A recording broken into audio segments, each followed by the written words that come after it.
That Don't Sound Right is a podcast about talking the way we did before the internet, when you could not prove anyone right or wrong. All the expertise was contained in the people involved with the conversation.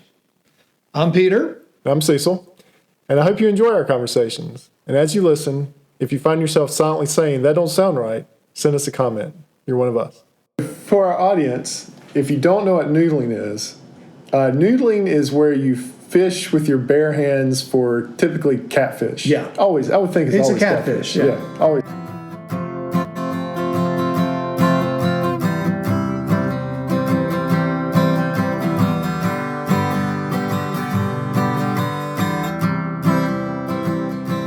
Welcome back to another episode of That Don't Sound Right, a podcast about talking. We're your co-hosts. I'm Peter Billman. I'm Cecil Davis. And we're just trying to have a conversation without Googling it or fact-checking online.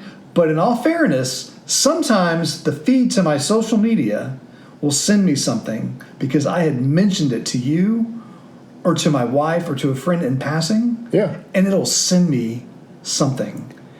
And it's freaky. I hate it. And I cannot figure out how to turn it off. Well, I told you about the very specific thing I talked about one time, didn't I?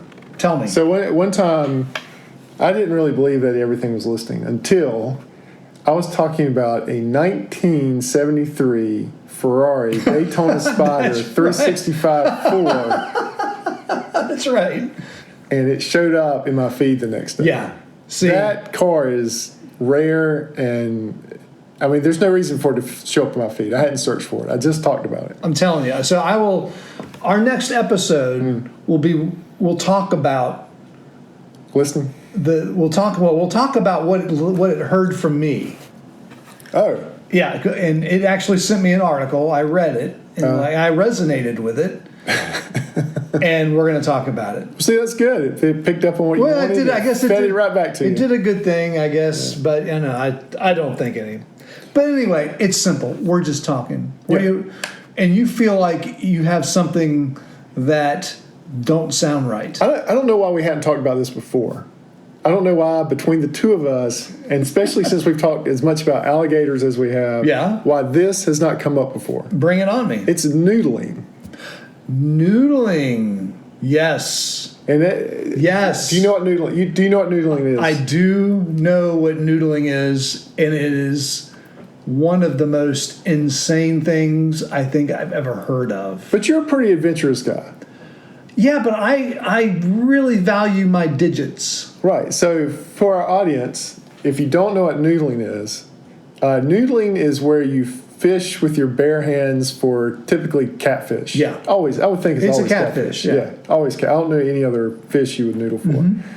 And the way that I've seen it done is you go into these areas that have logs or rocks where you know there's catfish. Some people even... Or muddy banks. Or muddy banks. And muddy banks is really good. Yeah, where it's undercut a little bit. Mm-hmm. And you reach your hand under there and you kind of move around and find a catfish, grab him by the lip and pull him out. Well, that's one way of doing it. Yeah. What have you heard? Oh, so the other way of doing it is you actually... The reason it's noodling is you use your fingers. You make one of them look like a noodle.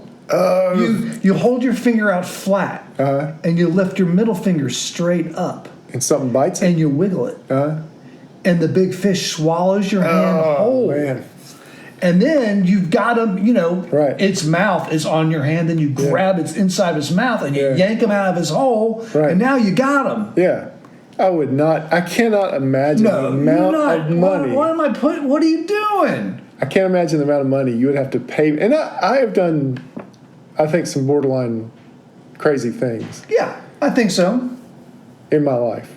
Things that, we've talked about maybe hiking in some places you shouldn't have gone hiking. Yeah, and some things that even we haven't talked about that were probably a little more dangerous than they should have been. But I cannot imagine what. So anyway... So I was talking to my neighbor, and he was telling me a story. He went noodling this weekend at Lake Norman. So, on one of the sloughs. And he went on purpose. Yeah. Now he was wearing a noodling glove, one of these steel mesh gloves. Yeah. No. So is this like? Did he go with an outfitter? Or a friend, like a guy. fishing guy? No, he went with a guy that just knew how to. He knew how to do it. Knew and had some spots that he knew were good. Loaded with channel catfish. With catfish, and they got one. He got one. Did he really? How big was it? I don't remember what he said. What was the sensation?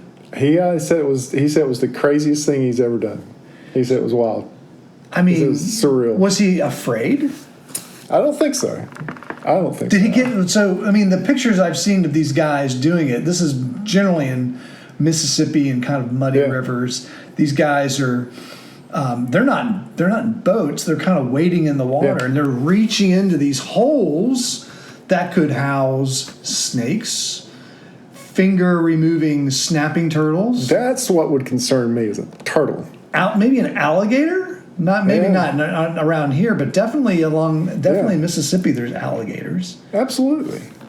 But yeah, so the thing that would keep me from doing it is the snapping turtle. Yeah, that just gives me the willies. Like even when I drive by a snapping turtle that's on the side of the road, I'm like, you're avoiding it, because you don't want to pop your tire, I don't want him to be able to get in my car in some way and remove one of my fingers. He's gonna snap you. Maybe I have an unhealthy fear of snapping turtles. How big was the fish? Did you get? No, I didn't see. Your neighbor? Did he tell you how big it was? So did he describe how he did it? Yeah, just like that, where he was like you were talking about. But he didn't talk about the hand movements, but just reaching under there and grabbing one and pulling it out. But so here's the thing: how do you start? Like, so the guy, his friend that he went with. Yeah. All right. How do you get into it? Like, if I'm an amateur, and I'm thinking to myself, I really want to get into noodling. I really want to lose a finger. I really want to get into, I'm not worried about the finger thing. I've got 10. I want to get into the, I really like channel catfish, by the way. Yeah.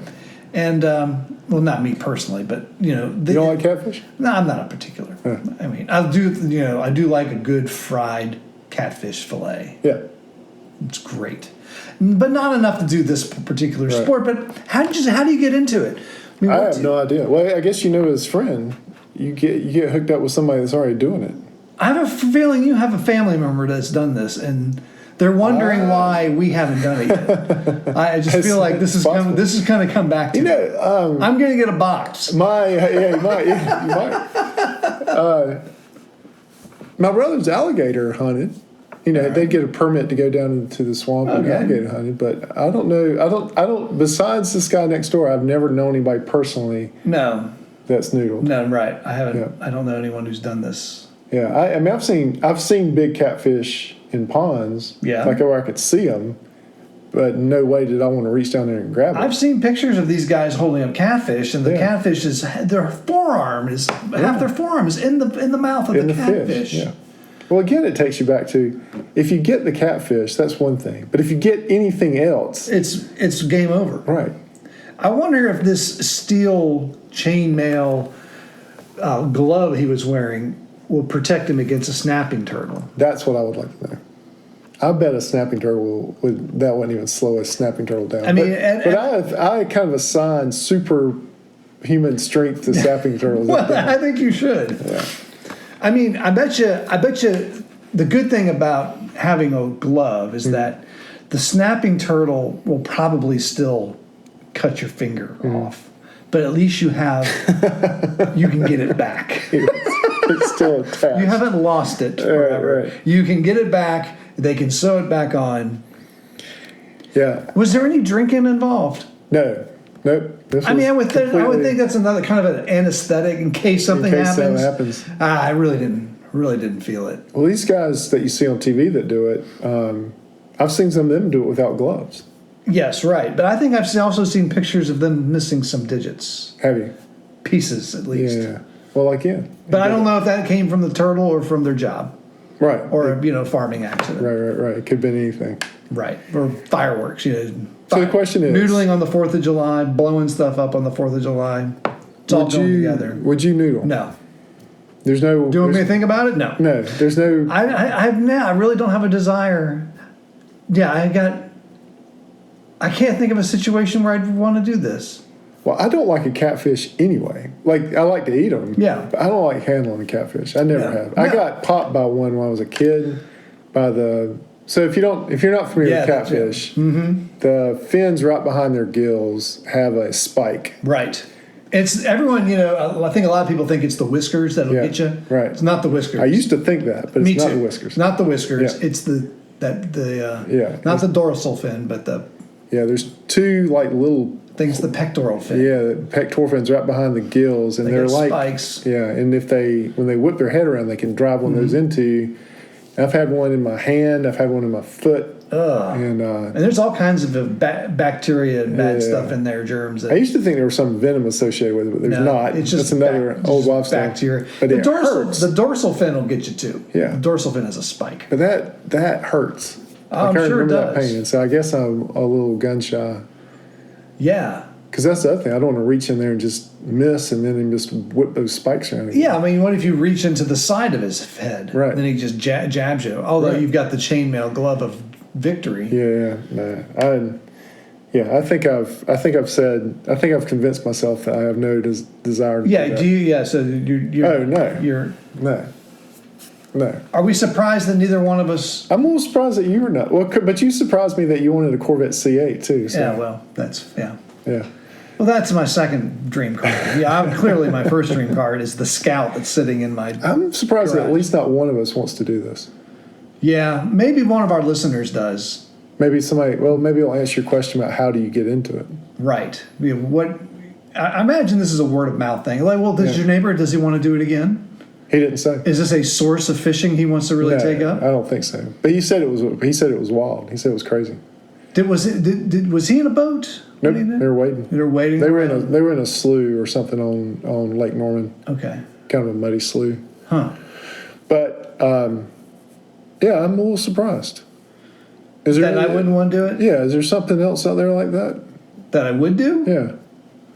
Along the fishing line, like I think spearfishing would be neat. Yeah, I can deal with that because Yeah. I'm staying a good distance away from me and the fish. Right, and you see it. Right. I think I'd like to try that. That I think I could do that on Survivor. I think I'd be a provider for my. Well, that's a good question. Do you think you could catch? You've watched Survivor, obviously? Yeah. Have you ever watched Alone? We're watching it right now. There's a new season now. Yeah. So Are you you've watching seen it? You've seen the show. Yeah. But like you grew up fishing. Yeah. I've grown up fishing. Right. Some of these people out there are, I wouldn't say master fishermen, but they are proficient in fishing. They know what they're doing. And season after season, they cannot catch a fish. Oh yeah, that's a fact. You think you can catch a fish under pressure like that?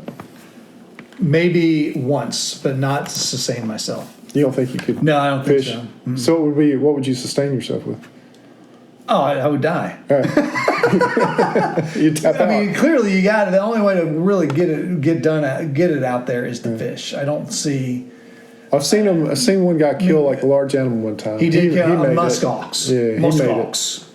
it. And I've seen some people really make fishing produce. Yeah. I think the way you win it is the way the first season guy won it.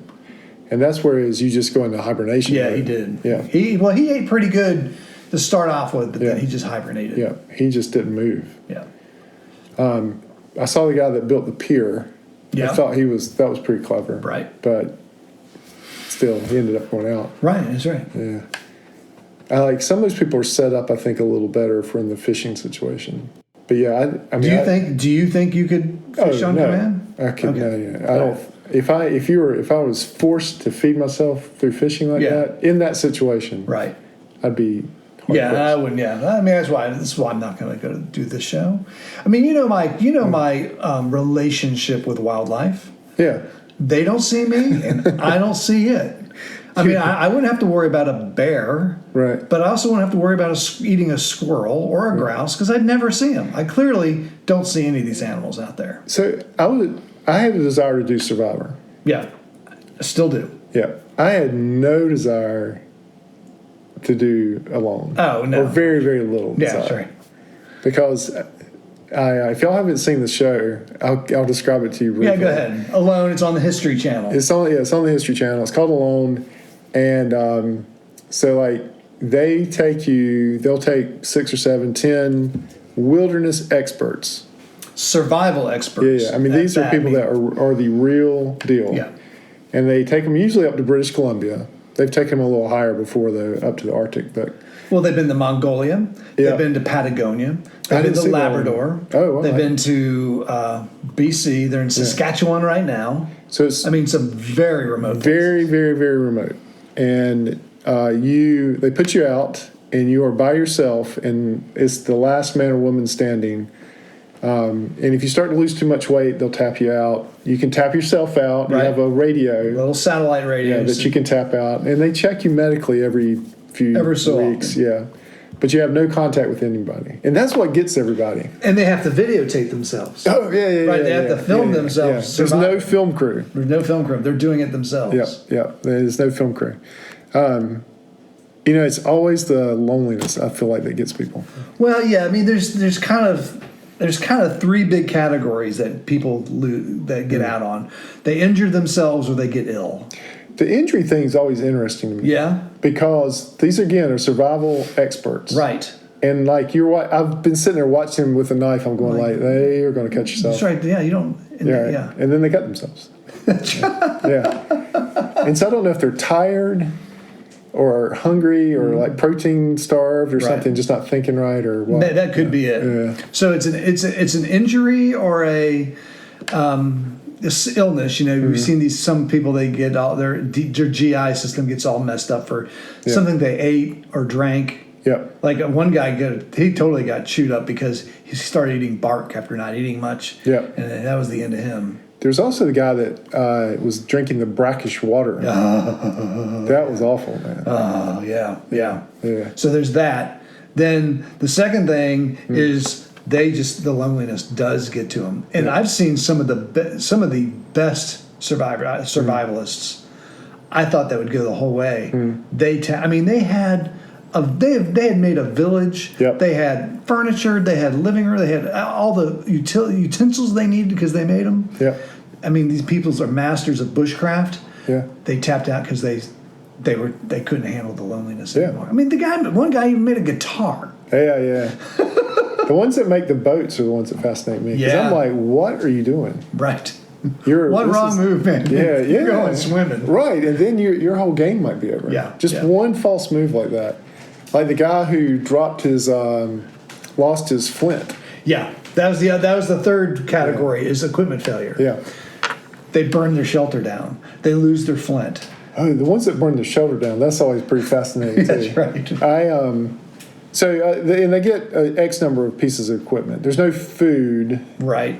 Per se. They might get a bag of rations. They can bring but there's one of 10 items they can bring. Yeah, and so usually people will bring some type of weapon, an axe. There's certain clothing that they can bring that's allowed. Right. A tarp. Different kinds of cordage and rope. And then usually the flint. Yep. Everybody always has that. Something to start a fire with. One guy did not bring a flint. Yeah, that was a bad move. Yeah. He decided he could always build a fire, but that was tough. Never seen a guy or gal noodle on alone. Yeah, see, again, I think that, I think it's in such an inherently rich. Well, they wouldn't be in catfish in a lot of the places where they went. Maybe some of the southern places. Well, I guess you could noodle for bass or for trout, right? You wouldn't want to noodle for pike, though. That's what I'm saying. Again, you're putting yourself out there. Potential injury. Man, that's like when some of them are cutting down trees. I'm like, what are you doing? Oh yeah. Or even worse, they're climbing a tree. Or they're climbing a tree. Yeah, stay on the ground. There's one guy that exercised. Yeah, that's right. What are you doing, man? You got no calories. Yeah, stop. Stop what you're doing. But my favorites are the ones that are talking really big. And all these guys and girls can talk big because they're the big. But right. They get out there the first. I've seen a few of them 6 hours in. They're like, "What's that sound? Yeah, what's that?" And then they drives them crazy, and they're tap out. There's a term for that. What's that? It's called drop shock. Oh, really? That's something that the contestants have termed or coined. It's this complete disorientation and complete disorganization in their minds after being dropped. That is so overwhelming, they cannot even think straight to start the plan to start surviving. Really? Yeah. And I remember this one guy, just the wind in the trees freaked him out. He was done. Yep. He didn't last 6 hours and he had to tap out. Yep. And when I watch them get dropped off on the show, my chest gets tight. Yeah. when I watch that, I mean, I feel that with them. I say, this is it. Yeah, I think that's funny to have a name for it, because I had the same thing. When they drop them off and that boat or helicopter or whatever goes off, and all of a sudden you are by yourself. For the next however long. Months. Yeah, and it is, that's interesting it has a name. So the words of wisdom for tonight is, don't stick your hands under logs. Or rocks. You know, sometimes our words of wisdom are profound. Mm. Sometimes they may be a little silly. Yeah. Tonight, it's pretty straightforward. Yeah. You will not catch me on the Noodling World Champions. Well, I really would like to talk to your neighbor and get some more information to see if he's going to go again. Yeah. He, like I said, but I think he's an adventurous guy. He likes to do stuff. Yeah? All right. Well, I know it doesn't sound right, but you've come to the end of another That Don't Sound Right. No, right. Hey, before we close, we want to thank everyone for listening. If this is your first time and enjoyed the conversation, would you consider hitting the subscribe button? Also, give us a rating or leave us a review. You heard Olivia in the background there giving us the echo of That Don't Sound Right. Hey, Olivia. Before we go, we got Wonderfully Made Designs. It's a small business specializing in custom-made T-shirts and decals. Contact Casey on Facebook at Wonderfully Made Designs 139.14. You know, unlike that TV show where the points don't matter, on this particular website, the numbers matter. The numbers matter. You got to get the numbers right. Facebook at Casey on Facebook at Wonderfully Made Designs 139.14. Use code TDSR10 for 10% off your first order. How long is that coupon code going to run, do you think? I don't know. I hope she becomes famous off of this. Me too. Yeah. So That Don't Sound Right is a production of TDSR Podcast in conjunction with Camel City Studios. I'm your host and sound engineer, Cecil. Peter is your other host and web designer. I encourage you to go see his work on the website. Emily is our graphic designer. Ella does our IG. Giorgio tests our merchandise. Brent is our brand ambassador. And as always, list number one is Scott. And Brent is listening from Italy right now. Is that right? Yeah. He's brand ambassador in Italy right now. Well, spreading the word. How do you say hello in Italian? I don't know. I got a picture of him, though, in Italy. We'll put it up on the website. Hola! Yeah. So, until next week, keep talking. And stay curious.